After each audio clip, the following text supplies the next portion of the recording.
Lines. Welcome back to Fault Lines with Nixon and Stranahan on 105.5 FM and 1390 AM in Washington, D.C. We have with us now Caleb Maupin. He's a speaker, writer, journalist, and political analyst. Good morning, Caleb, and welcome back to Fault Lines. Sure. Glad to be here as always. So plenty going on. We like to talk about the debates and Syria.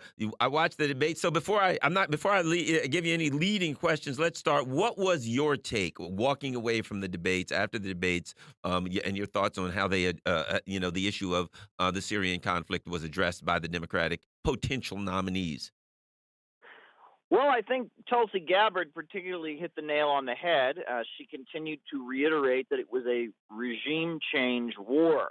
And the other candidates jumped on her, in particular Pete Buttigieg, insisted, oh, no, it is not a regime change war. Oh, no, the USA is just trying to protect civilians. But, Tulsi Gabbard hit home the point very strongly that this was an effort by the U.S. government to overthrow the Syrian Arab Republic, and it has been from the beginning. I mean, the efforts of the USA to bring down the Syrian Ba'ath Arab Socialist government, they didn't just start in 2011. They go back to the 1980s. I mean, the USA has been trying to foment regime change in Syria, and the situation with the Kurds, the situation with Turkey, all of that is the result of destabilizing policies. Not like this all started with Donald Trump.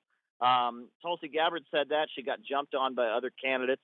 And it seemed like, an interesting evening. Joe Biden wasn't exactly able to clear up the situation regarding his son and the scandal with natural gas. And it's quite interesting because the media seems to be bending over backwards to give him the benefit of the doubt. They refer to the allegations as a smear. But yet, Joe Biden just can't make this go away because the more you look at the facts, there's no way you can say this was an honest situation, and that was certainly an amusing moment. Another moment that I thought was amusing was when asked about the allegations of so-called Russian meddling, the candidate Andrew Yang he acknowledged. He said, "Well, we, the United States, have meddled in many elections around the world," and got jumped on immediately for saying that by Klobuchar. Like how dare he say that? And I thought that was interesting. Number one, that he would acknowledge that, and number two, that somehow acknowledging that the United States has meddled in elections all over the world is somehow just not permitted. It was somehow a failing. Klobuchar said, "I don't equate the United States with Vladimir Putin. How dare it was he just got jumped on for acknowledging the history of U.S. meddling around the world." There were a few moments that definitely stood out. Elizabeth Warren now being the front runner.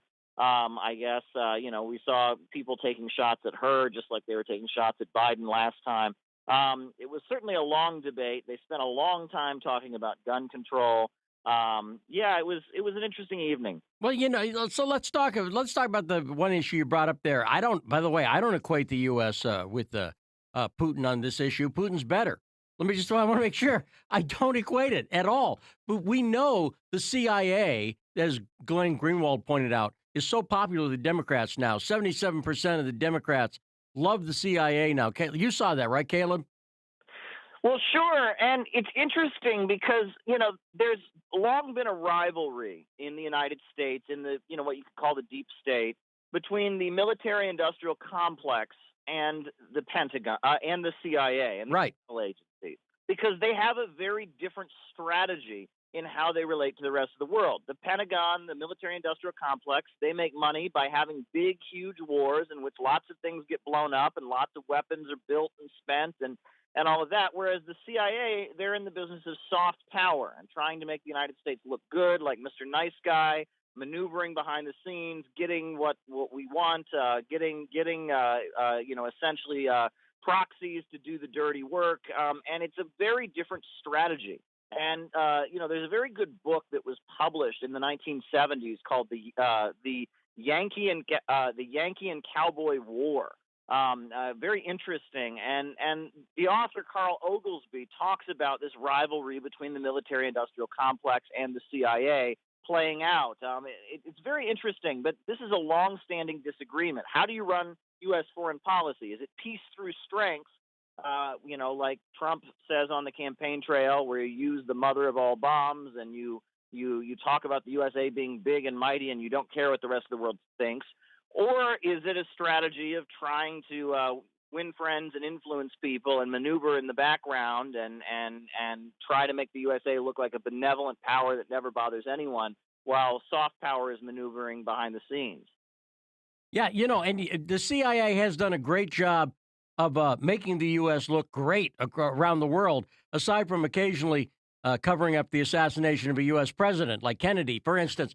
But aside from that, and aside from its first mission in 1948, which was interfering in the Italian election and all the other stuff that they've done.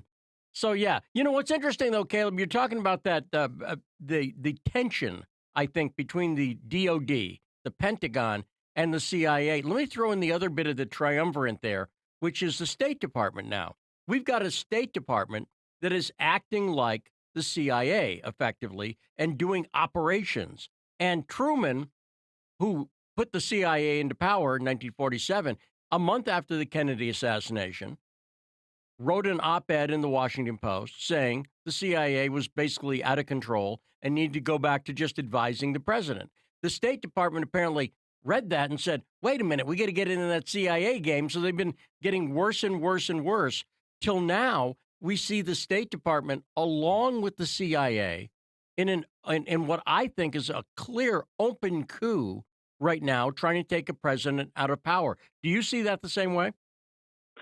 I'm not ready to go as far as that. I think it's a little bit more complex. But in terms of Democrats loving the CIA tending to favor more liberal policies, whereas the Pentagon favors more hawkish kind of policies. They represent different constituencies also in terms of the economy. I think that's pretty clear. The Pentagon's in with the weapons manufacturers, whereas as the CIA, it's big oil, right? I mean, the Council on Foreign Relations, people describe that as the CIA's brain. Basically, the Council on Foreign Relations, this think tank thinks it up, and the CIA does it. Well, that's ExxonMobil, that's the Ford Foundation, and there are different constituencies in terms of what parts of the business community these sections of the U.S. government apparatus, continue to work with. And I think that's a big factor as well. When people talk about the intelligence community, they often will use the phrase the Eastern establishment. People talk about the Rockefellers, the Morgans, the DuPonts, these old money families that people associate with New England. That tends to be the CIA wing of politics, which, for the late Cold War, the 80s, even in the 90s, it seemed like they were in both parties, right? Neoconservatism is very much, the Eastern establishment. But there was a shift, I think, under Obama, where we started to see the CIA forces more exclusively close to the Democratic Party. And that, reawakened what some people refer to as the old right. Before the rise of neoconservatism with the rise with Glenn Beck and, now with Trump and some of the stuff that we hadn't really heard from the Republican Party since the days when the John Birch Society was purged and kind of pushed out, and the rise of neoconservatism and William F. Buckley in the 1960s.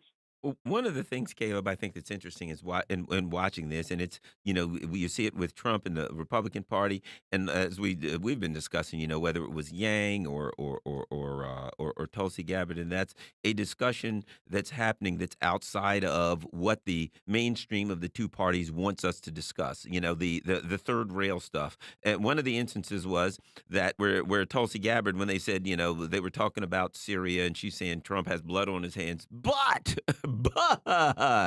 there are people in both parties that have been supporting this regime change war. I know, and the media. That was and the media. Yeah, I know that. To me, I'm sitting there and I'm like, that's what I want to hear someone say, that they oppose these regime change wars in general, that they oppose that, not the that's Trumpity Trump doing that stuff, and we got to oppose whatever he's doing. What do you think about the discussion that's happening? Where they go after a Yang or they go after a Gabbard, some of these people who aren't part of the machine, who are starting to come in and touch some of these third rails.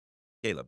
Well, it's interesting because when it comes to Yang and Gabbard in particular, the Democrats have quite an interesting problem because, for years, the way the Democratic primary has run, you have your mainstream Democratic candidates, and then you always have like a Dennis Kucinich or an Al Sharpton or somebody who's there on the stage to be the far left, non-establishment candidate.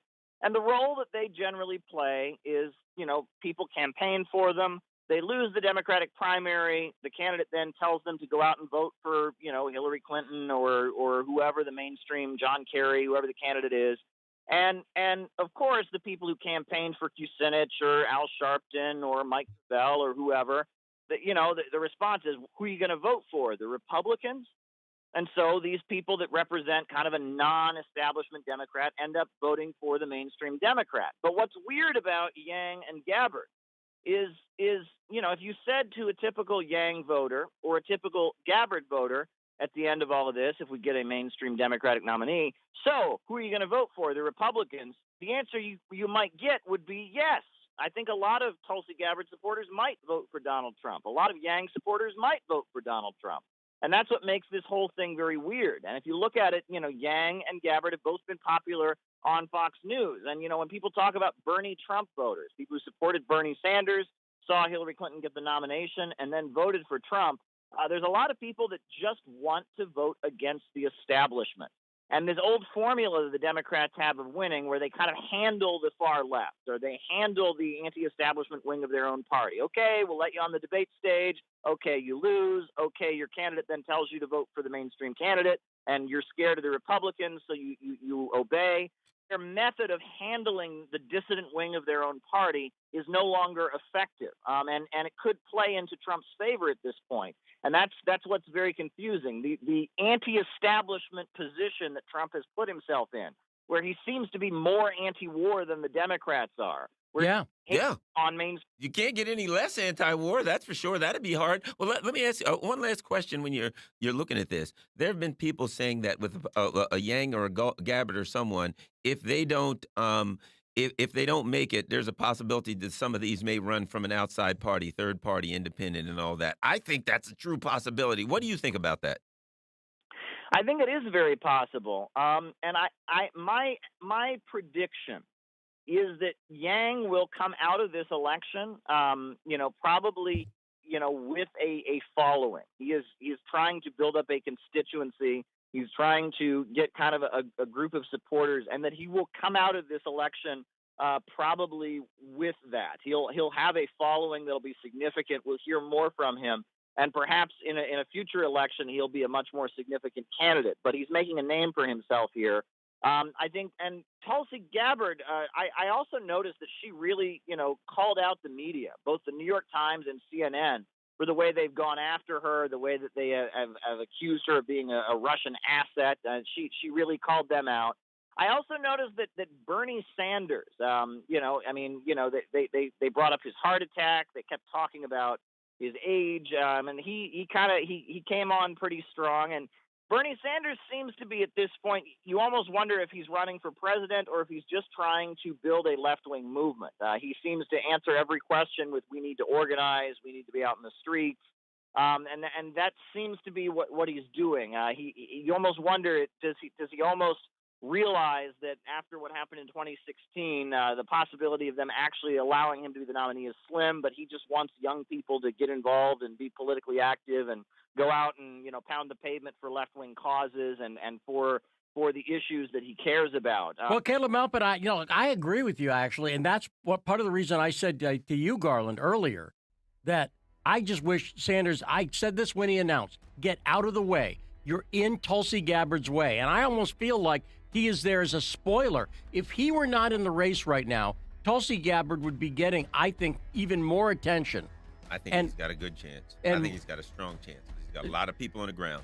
But we got Bernie plenty Sanders more has going. no possible chance of winning because the Democrats are not a fair player. That's what's going on. We got more coming up. Ball lines with Nixon and Stranahan.